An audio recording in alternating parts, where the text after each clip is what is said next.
디도서의 기본 이해. 디도서는 디모데 전후서와 함께 바울 사도의 신약 서신들 중에서 목회 서신으로 분류되는 서신입니다. 이는 바울이 보낸 다른 서신들은 빌레몬서를 제외하고는 모두가 교회를 수신 대상으로 기록된 것이지만 이 세 개의 서신들은 목회 사역에 직접 종사하는 목회자 개인들을 위해 기록된 것이기 때문입니다. 목회 서신은 전체 교회보다는 목회적 책임과 사명을 지고 있는 개인에게 주어진 서신이라는 점에서, 그리고 일반 성도보다는 교회 지도자를 대상으로 주어진 서신이라는 점에서 여타 바울 서신들과 뚜렷이 구별되는 특징이 있습니다.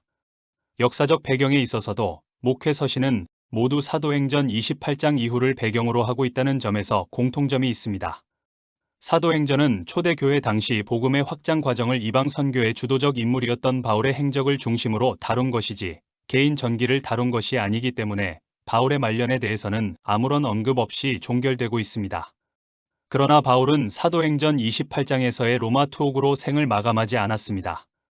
목회 서신의 기록 및 교회사가 유세비우스와 여러 교부들의 기록 등을 근거로 볼 때 바울은 로마에 1차로 투옥된 지 2년 만에 석방되었으며 그가 일찍이 품고 있던 선교 비전대로 당시 땅끝이라고 할 수 있는 서바나를 포함하여 또 한 차례의 선교 여행을 떠난 것이 확실합니다. 이 여행을 가리켜 바울의 4차 선교 여행이라고 합니다. 목회 서신은 바로 이러한 바울의 4차 선교 여행과 관련되어 있습니다. 로마에서 석방된 이후 바울의 전도 여행 경로 및 목회 서신의 기록 과정을 대략 추정하면 다음과 같습니다. AD 63년경 로마 석방, 63년에서 64년경 서바나 방문, 64년에서 65년경 그레데 전도 및 디도 체류, 65년에서 66년경에 걸쳐 차례로 골로새 방문, 에베소 방문 및 디모데 체류, 마게도냐의 빌립보 방문 및 디모데전서와 디도서 기록, 니고볼리 방문, 67년경 로마 2차 투옥 및 디모데 후서의 기록과 순교의 순입니다. 이상에서 보듯 목회 서신은 바울이 자신의 네 번째 선교 여행 및 로마에서 순교하기까지의 과정에서 에베소와 그레데의 목회 임무를 맡기며 체류시켰던 디모데와 디도를 대상으로 기록한 서신들입니다. 이러한 목회 서신 중 디도서는 바울의 전도에 의해 회심한 바울의 동역자이자 당시 그레데에서 목회 사역을 수행하고 있던 디도에게 보낸 서신입니다.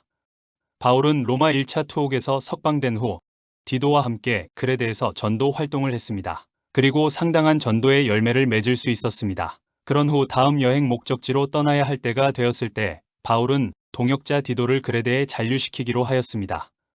이것은 바울이 그레데에서 다 이루지 못한 일을 디도로 하여금 완성하도록 하기 위함이었습니다. 디도서는 마게도냐에 도착한 바울이 디도로 하여금 그레데에 잔류하게 된 그의 임무를 상기시키며 또한 그 임무를 수행하는 데 있어 필요한 목회적 지침들을 제시하기 위한 목적으로 기록된 것입니다.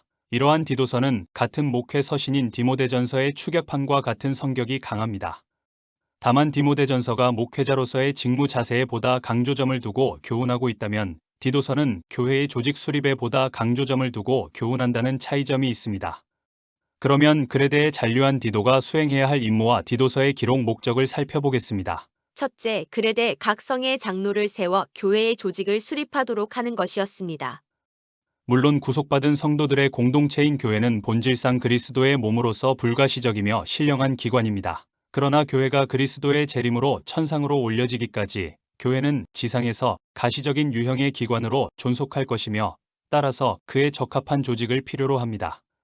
당시 그레데 교회는 세워진 지 얼마 되지 않은 개척 교회였기에 조직 교회로서의 체계를 갖추는 일이 필요하였으며 바울은 이러한 임무를 디도에게 맡긴 것입니다. 디도서는 디모데전서와 더불어 신약 서신 중 유일하게 장로의 직위 및 자격 요건에 관해 다루고 있기에 교회의 직위나 조직에 관한 중요한 원리를 제공해 줍니다. 둘째, 정통 교리를 수호하는 것이었습니다. 당시 그레데에는 거짓 교사들의 활동이 왕성하였으며 특히 할례당과 같은 율법주의자들로 인한 폐해가 심하였습니다. 그레데인들이 바울의 전도에 의해 복음을 전수받기는 했지만 아직 미숙한 그리스도인들인 그들로서는 거짓 교리를 가르치는 이단자들에게 미혹될 위험성이 컸던 것입니다. 따라서 바울은 디도로 하여금 이단자들의 거짓 가르침을 경계하며 복음의 정통 교리를 수호할 임무를 맡긴 것입니다. 셋째, 성도들을 정통 교리에 따라 선한 삶을 살도록 지도하는 것입니다. 당시 그레데는 개탄할 만한 도덕적 상태에 빠져 있었습니다. 그레데 거주민들의 부정직과 탐욕과 게으름은 속담으로 전해질 정도로 일반화되었습니다. 그레데의 목회자 디도의 중요한 임무 중 하나는 복음을 받은 그리스도인들이 이처럼 부도덕한 주변 상황 속에서 그리스도인으로서 바르게 산다는 것이 무엇인지를 가르쳐주는 일이었습니다. 따라서 바울은 디도서에서 목회자 디도가 정통 교리를 수호할 뿐 아니라 정통 교리에 따라 성도들의 생활을 어떻게 지도할 것인지 그 세부 지침을 제시하고 있는 것입니다. 종종 정통 교리를 고리타분한 것으로 간주하는 경향이 있습니다. 그러나 기독교 교리와 성도의 삶은 분리되지 않습니다. 그리스도인의 선한 삶은 정통 교리의 기초에 있으며, 뒤집어 말하면 정통 교리는 그리스도인이 선한 삶을 살아가는 데 근거를 제공해 줍니다.